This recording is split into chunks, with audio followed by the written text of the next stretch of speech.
आज की कहानी है कर्मों का फल मिलता ही है। तो चलिए आज की कहानी को शुरू करते हैं। किसी नगर में एक धनी व्यापारी रहता था। उसका व्यापार दूर दूर तक फैला हुआ था। नगर के सभी लोग उस व्यापारी का बहुत सम्मान करते थे।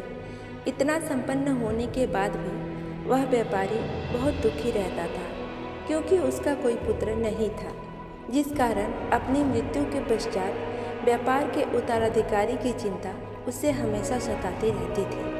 पुत्र प्राप्ति की इच्छा से वह व्यापारी प्रत्येक सोमवार को भगवान शिव की व्रत पूजा किया करता था और शाम के समय मंदिर में जाकर भगवान शिव के सामने घी का दीपक जलाया करता था। उसकी भक्ति देखकर माता पार्वती प्रसन्न हो गई और उन्होंने भगवान शिव से उस व्यापारी की मनोकामना पूर्ण करने का निवेदन किया। भगवान शिव बोले, इस संसार में सबको उसके कर्म के अनुसार फल की प्राप्ति होती है। जो प्राणी जैसा कर्म करते हैं उन्हें वैसा ही फल प्राप्त होता है। भगवान शिव द्वारा समझाने के बाद भी माँ पार्वती नहीं मानी और उस व्यापारी की मनोकामना पूर्ति हेतु वे भगवान शिव से बार बार अनुरोध करती रही। अंततः माता पार्वती के आग्रह को देखकर भगवान भोलेनाथ को उस व्यापारी को पुत्र प्राप्ति का वरदान देना पड़ा। वरदान देने के पश्चात भोलेनाथ माँ पार्वती से बोले, आपके आग्रह पर मैंने पुत्र प्राप्ति का वरदान तो दे दिया है, परंतु इसका यह पुत्र 16 वर्ष से अधिक समय तक जीवित नहीं रहेगा। उसी रात भगवान शिव उस व्यापारी के स्वप्न में आए और उसे पुत्र प्राप्ति का वरदान दिया और उसके पुत्र के 16 वर्ष तक जीवित रहने की बात भी बताई। भगवान शिव के वरदान से व्यापारी को खुशी तो हुई, लेकिन पुत्र की अल्पायु की चिंता ने उसकी खुशी को नष्ट कर दिया। व्यापारी पहले की तरह प्रत्येक सोमवार के दिन भगवान शिव का विधिवत व्रत करता रहा। कुछ महीनों के बाद उसके घर एक अति सुंदर बालक ने जन्म लिया और घर में खुशियां ही खुशियां भर गई। बहुत धूमधाम से पुत्र जन्म का समारोह मनाया गया, परंतु व्यापारी को पुत्र जन्म की अधिक खुशी नहीं हुई, क्योंकि उसे पुत्र की अल्पायु के रहस्य का पता था। जब पुत्र 12 वर्ष का हुआ तो व्यापारी ने उसे उसके मामा के साथ पढ़ने के लिए वाराणसी भेज दिया। लड़का अपने मामा के साथ शिक्षा प्राप्ति हेतु चल दिया। रास्ते में जहाँ भी मामा भांजे विश्राम हेतु रुकते वहीं यज्ञ करते और ब्राह्मणों को भोजन कराते। लंबी यात्रा के बाद मामा भांजा एक नगर में पहुँचे। उस दिन नगर के राजा की कन्या का विवाह था, जिस कारण पूरे नगर को सजाया गया था।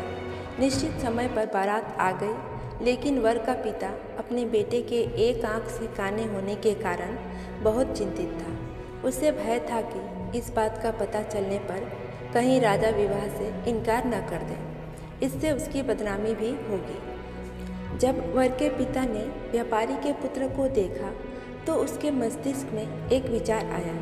उसने सोचा, क्यों न इस लड़के को दूल्हा बनाकर राजकुमारी से विवाह करा दूं। विवाह के बाद इसको धन देकर विदा कर दूंगा और राजकुमारी को अपने नगर ले आऊंगा। वर के पिता ने लड़के के मामा से इस संबंध में बात की। मामा ने धन मिलने के लालच में वर के पिता की बात स्वीकार कर ली। लड़के को दूल्हे के वस्त्र पहनाकर राजकुमारी से विवाह करा दिया गया। राजा ने बहुत सारा धन देकर राजकुमारी को विदा किया।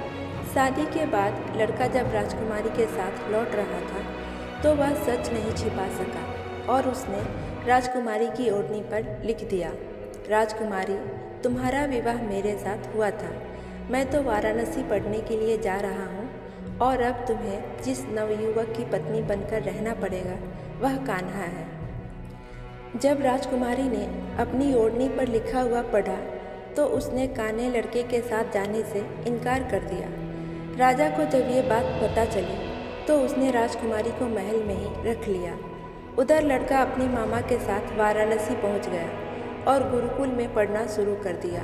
जब उसकी आयु 16 वर्ष की हुई तो उसने यज्ञ किया। यज्ञ की समाप्ति पर ब्राह्मणों को भोजन कराया और खूब अन्न वस्त्र दान किए। रात को वह अपने शयन कक्ष में सो गया। भगवान शिव के वरदान के अनुसार शयनावस्था में ही उसके प्राण पखेर उड़ गए। सूर्योदय होने पर मामा अपने भांजे को मृत देखकर बहुत रोने लगा। आसपास के लोग भी एकत्र होकर दुख प्रकट करने लगे। लड़के के मामा के रोने और विलाप करने के स्वर समीप से गुजरते हुए भगवान शिव और माता पार्वती जी ने भी सुने। माता पार्वती ने भगवान शिव से कहा, हे प्रभु, मुझे इसके रोने के स्वर सहन नहीं हो रहे।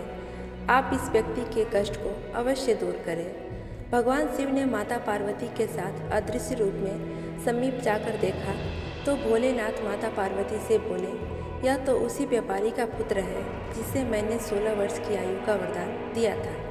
इसकी आयु पूरी हो गई है। माँ पार्वती ने फिर भगवान शिव से निवेदन कर उस बालक को जीवन देने का आग्रह किया। माता पार्वती के आग्रह पर भगवान शिव ने उस लड़के को जीवित होने का वरदान दिया और कुछ ही पल में वह बालक जीवित होकर बैठ गया।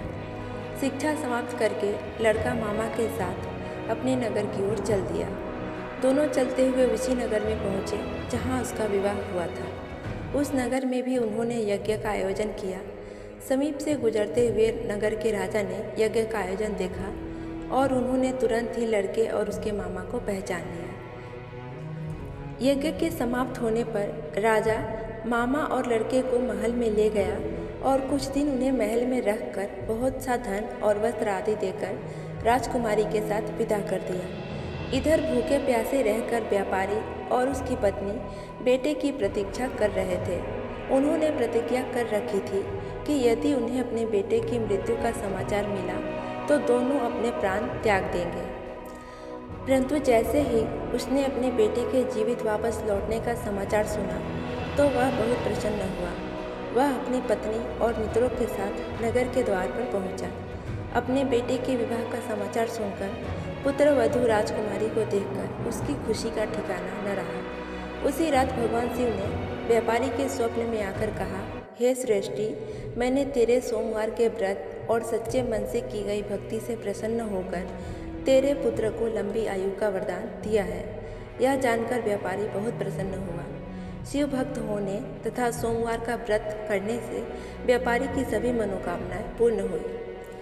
तो फ्रेंड्स, ये कहानी आपको कैसी लगी हमें कमेंट करके ज़रूर बताएं और वीडियो को लाइक करना ना भूलें। चैनल को सब्सक्राइब करके बेल आइकन की नोटिफिकेशन घंटी को ऑन कर दें, जिससे मेरी आने वाली सभी वीडियोस की नोटिफिकेशन आप सभी को टाइम टू टाइम मिलती रहे। तो आज के लिए इतना ही। अगले वीडियो में फिर से मिलेंगे। तब तक के लिए गुड बाय।